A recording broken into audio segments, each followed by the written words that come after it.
পুত্ৰটো এয়াও ভগৱান, আপোনাৰ পত্নীও ভগৱান, আপোনাৰ মাজত থকা এই গৰু ছাগলী কুকুৰ গাহৰি চব ভগৱান। ইদং ব্ৰহ্মময় জগত। যিদিনা আপোনাৰ চকুত কৃষ্ণময় কাজল লাগিব, যিদিনা আপুনি সকলোতে ভগৱান দেখিব, যিদিনা সকলোতে ভগৱত ভক্তি জাগ্ৰত হ'ব, যিদিনা সকলোৰে আত্মাৰ মাজত থকা পৰমাত্মাক দেখা পাব, সেই দিনাই আপুনি মই ভগৱান দৰ্শন পাম।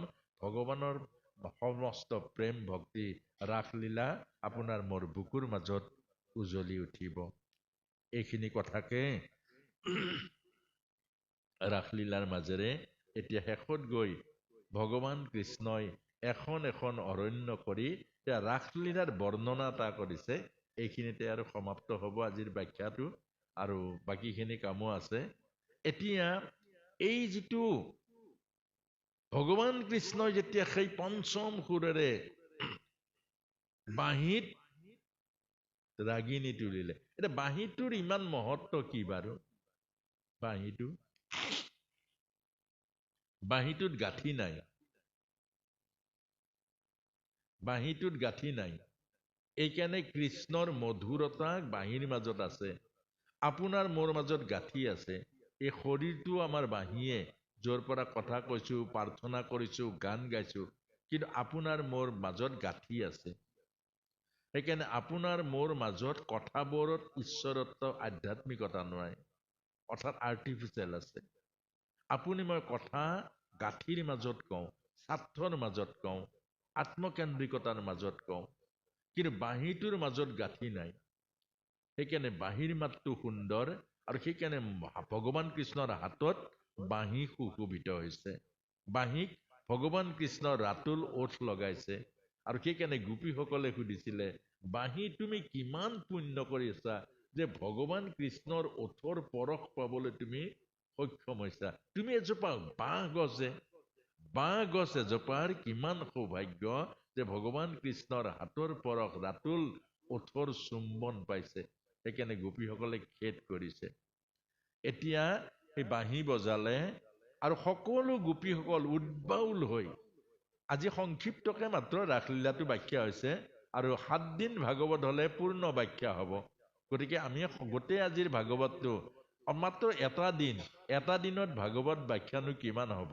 গতিকে চমু হৈছে। এতিয়া সেই চমুকে কথাখিনি বুজিবলৈ খালি যত্ন কৰিব লাগিব, টান হ'ব।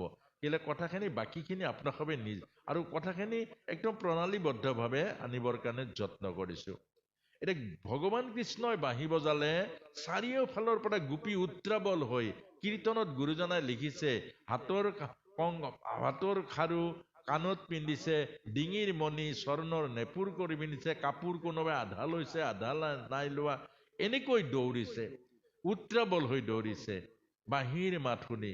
কিছুমান যাব নোৱাৰিলে, স্বামীয়ে ধৰি ৰাখিলে, আৰু তেওঁলোকৰ ভাগৱতত লিখিছে তেওঁলোকেহে প্ৰথম গতি পাইছে, ভগৱানক পাইছে, বৃন্দাবনত নাচিছে। চব দৌৰিলে, দৌৰি দৌৰি দৌৰি দৌৰি ভগৱানৰ ওচৰ পালে। ওচৰ পাই ভগৱান কৃষ্ণই মুৰলীধাৰী ত্ৰিভংগ মূৰ্তিৰে সেই নন্দৰ দুলাল কৃষ্ণই বাঁহী বজাই আছে। তেতিয়া দেখিলে গোপীসকল ঘেৰাও কৰি ধৰিলে বৃন্দাবনত, আৰু বৃন্দাবনৰ কাহিনী বৰ্ণনা আছে। পূৰ্ণচন্দ্ৰ বিকশিত হৈছে, উভতি যমুনা বৈছে, সমস্ত গছ লতিকা যেন তপস্বী ঋষিৰ নৰে ব্যাকুল হৈছে কৃষ্ণ প্ৰাপ্তিৰ কাৰণে। এনেকুৱা বৃন্দাবনৰ চৰিত্ৰ বৰ্ণনা কৰিছে। আৰু তেতিয়া ক'লে ভগৱান কৃষ্ণই, তাতো পৰীক্ষা আছে, তাতো পৰীক্ষা। মনত ৰাখিব, ভকত হবলৈ বহুত পৰীক্ষা দিব লাগিব, ভগৱানক পাবলৈ বহুত পৰীক্ষা দিব লাগিব, সংসাৰ মুক্তি পাবৰ কাৰণে, সংসাৰৰ পৰা উদ্ধাৰ কৰিলে পদে পদে পৰীক্ষা দিব লাগিব। আমাৰ জীৱনৰ পৰীক্ষাবোৰ সকলোবোৰ প্ৰভুক প্ৰাপ্তিৰ কাৰণে। যিমান পৰীক্ষা টান হয়, সিমানে আপুনি ওপৰলৈ যাব। তেতিয়া ক'লে, হে সখীসকল, তোমালোকে মোক ভাল পোৱা মই জানো, তোমালোকে মোক প্ৰাণতকৈ ভাল পোৱা মই জানো। সেইকাৰণে তোমালোকে মোক চাবৰ কাৰণে এই জয়াল ৰাতি বৃন্দাবন নিচিনা ভয়ানক জীৱ জন্তুৰে ভৰা এই নিজম ৰাতি তোমালোক অকলে অকলে তিৰতা মানুহ মোৰ ওচৰলৈ আহিছা। এয়াই ভাল পোৱা, তোমালোকে মোক ভাল পোৱাৰ কাৰণে আহিছা। মোক চাবৰ কাৰণে। এতিয়া মোক দেখিলা, এতিয়া যোৱাগৈ। মোক দেখিলা, এতিয়া তোমালোক যোৱাগৈ। তেতিয়া গোপীসকলে মাত বোল নাই কৰা, টপ টপকৈ চকুৰ পানী তলত পৰিছে। অৰ্থাৎ এটা জীৱই কিমান সাধনা কৰি কৰি কৰি ঈশ্বৰক পায়, সেই জীৱটোক যদি ঈশ্বৰে কয় যে তই মোৰ পালি দেখিলি জাগে যা, তেতিয়া কেনেকুৱা লাগিব আপোনাৰ? জনম জনমৰ পুৰুষাৰ্থৰ দ্বাৰা, জনম জনমৰ কষ্টৰ দ্বাৰা ভগৱত প্ৰাপ্তিৰ, সেই ভগৱত ঈশ্বৰক পাবৰ কাৰণে আপুনি আহিছে দৌৰি ঈশ্বৰৰ ওচৰত। ঈশ্বৰে কৈছে মোক চাবলৈ আহিলা, যোৱাগে। গোপীয়ে কান্দিছে। তেতিয়া গোপীসকল ভগৱানে আকৌ পৰীক্ষা কৰি কৈছে যে এই জয়াল বৃন্দাবনত ডাঙৰ ডাঙৰ অজগৰ আছে, বাঘ আছে, সিংহ আছে, ভালুক আছে।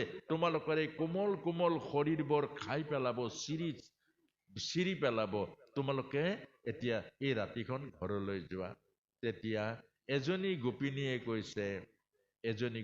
কৈছে, হে কৃষ্ণ, তোমাৰ ওচৰত আমি শৰীৰ অহা নাই। খুব ধ্যান দি শুনিব।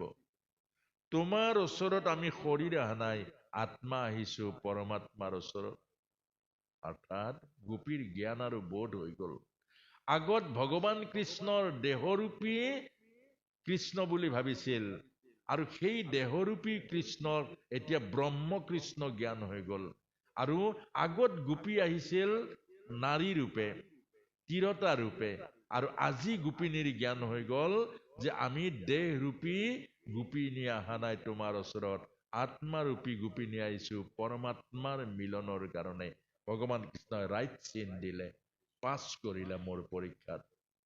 দ্বিতীয়তে আকৌ পৰীক্ষা কৰিলে, কলে স্বামী সেৱাই হল কুলপধুৰ ধৰ্ম, আৰু স্বামী সেৱা বাদ দি পৰ পুৰুষৰ লগত কৰিলে ৰাসক্ৰিয়া, ধৰ্ম হানি হব আৰু গ্লানি ভৰি পৰিব। তেতিয়া কলে, হে কৃষ্ণ, তুমি পৰ পুৰুষ কেনেকৈ হলা? তুমি জগতৰ আদি পুৰুষ, তুমি সত্য সনাতন পুৰুষ নোহোৱা জানো? তুমি এই জগতৰ আদি পুৰুষ, তুমি এই জগতৰ সত্য সনাতন পুৰুষ, আৰু তোমাতে সমস্ত জীৱ আধাৰ নহয় জানো? তুমি কেনেকৈ পৰ পুৰুষ হলা? পাছ কৰিলা। অৰ্থাৎ এইটোকে ভকতৰ ব্ৰহ্ম ভাৱনা কৈছে, ঈশ্বৰ সত্য জগত মিথ্যা। ঈশ্বৰে সত্য, ঈশ্বৰে আধাৰ, ঈশ্বৰে আমাৰ সৰ্বময় কৰ্তা, যি জনম দিছে, জীৱন দিছে, আৰু অন্তিমত যিজনে গতি দিব, এইজনে ঈশ্বৰ। এই বোধ যেতিয়া হব, তেতিয়াই ভগৱত প্ৰাপ্তি হব। এই বোধ যেতিয়া হব, তেতিয়াই আপোনাক মোক ভগৱানে স্বীকাৰ কৰিব। আৰু সেই হল ৰাসলীলাৰ ৰসময় আনন্দ লীলাৰ মহাপুণ্য। এই যমুনা উভতি বোৱা মানে কি? এজন মানুহৰ হৃদয় যিদিনা নিৰ্মল হব, হৃদয়ত চন্দ্ৰ বিকশিত হব, যেতিয়া হৃদয়ৰ অজ্ঞান আন্ধাৰ দূৰ হব, তেতিয়া দেখিব সকলোতে আপুনি সমান মৰম, সমান প্ৰেম, সমান ভাল পোৱা দিব।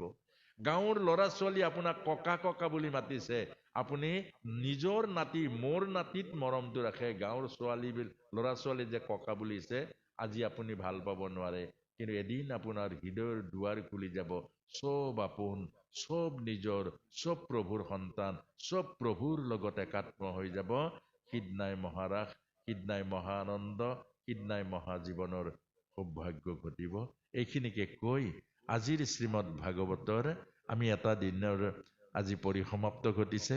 আৰু প্ৰভুমস্ত আমি ভাগৱতৰ নিচিনা এনেকুৱা মহান তত্ত্বযুক্ত, ৰসযুক্ত, ৰহস্যময় শাস্ত্ৰৰ ব্যাখ্যাৰ কাৰণে আমি সঁচা কোটিবাৰ স্বীকাৰ কৰিছো আমি উপযুক্ত নহওঁ।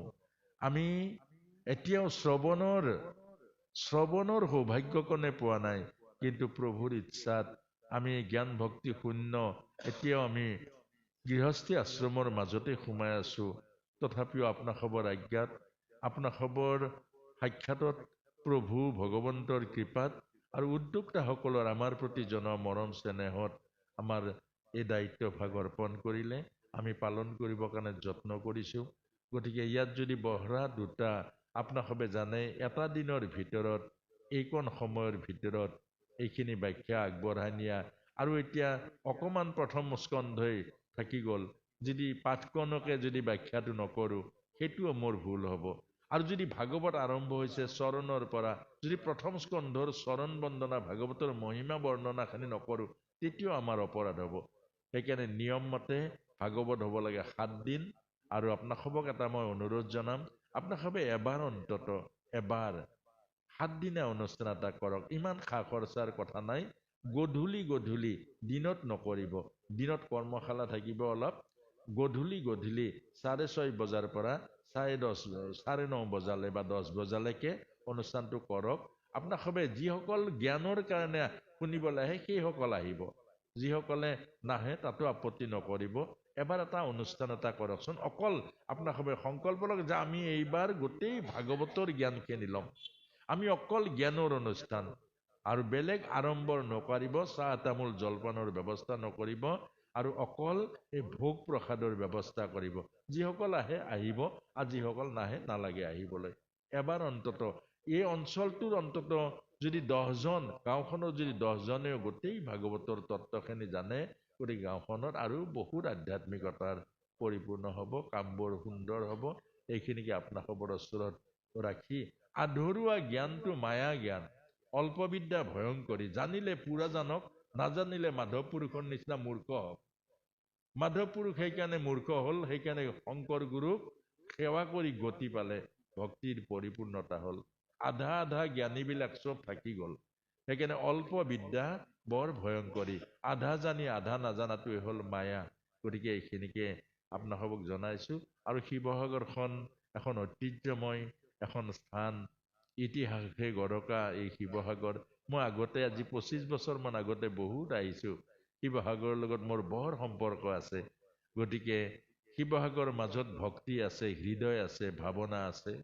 গতিকে এইখিনিকে কৈ আপোনাসবে আজি সৌভাগ্যকণ, আপোনাসবৰ শ্ৰীমুখ দৰ্শন কৰাৰ সৌভাগ্যকণ দিয়াৰ বাবে উদ্যোক্তাসকলৰ প্ৰতি ধন্যবাদ আৰু কৃতজ্ঞতা জনাইছোঁ।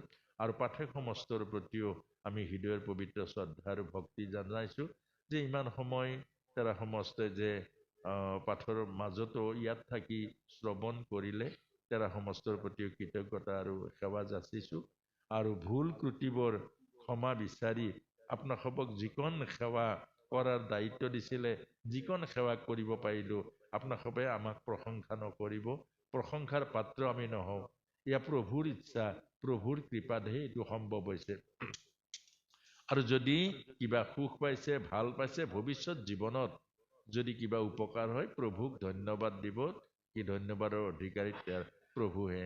আৰু নকব লগা কথা, আৰু সময়ৰ তাৰণাত খুব ছুটি চমু হোৱাৰ কাৰণে পঢ়াটোটা যদি কৰবাত হৈছে, আপোনাসবে নিজৰ ভৃত্য বুলি দাসৰ দাস বুলি ক্ষমা কৰিব। এইখিনিকে কৈ সকলোৰে জীৱন সুন্দৰ হওক। প্ৰভু ভগৱন্তৰূপী ভাগৱতে আই মাতৃসকলৰ, গৃহস্থীসকলৰ জীৱনত এই আচৰণখিনি প্ৰভুৱে যাতে পালন কৰিবৰ কাৰণে শক্তি দিয়ক। এই অঞ্চলটো এক আধ্যাত্মিক বাতাবৰণ গঢ়ি উঠক। এইখিনিকে প্ৰভুৰ চৰণত ৰাখি আজি আমাক দিয়া দায়িত্বভাগ আমি ইয়াতে সমাপ্ত কৰিছোঁ। শ্ৰীমদ ভাগৱত মহাপুৰাণ অমৃতময় জ্ঞান কথা ইয়াতে সমাপ্ত হৈছে। ওম সৰ্বে ভৱন্তু সুখিনঃ, সৰ্বে সন্তু নিৰাময়াঃ, সৰ্বে ভদ্ৰাণি পশ্যন্তু, মা কচ্চিৎ দুঃখভাগ ভবেৎ। ওম শান্তি শান্তি শান্তি। জয় গোবিন্দ মহাপ্রভু, জয় শ্রীকৃষ্ণ কৃষ্ণ।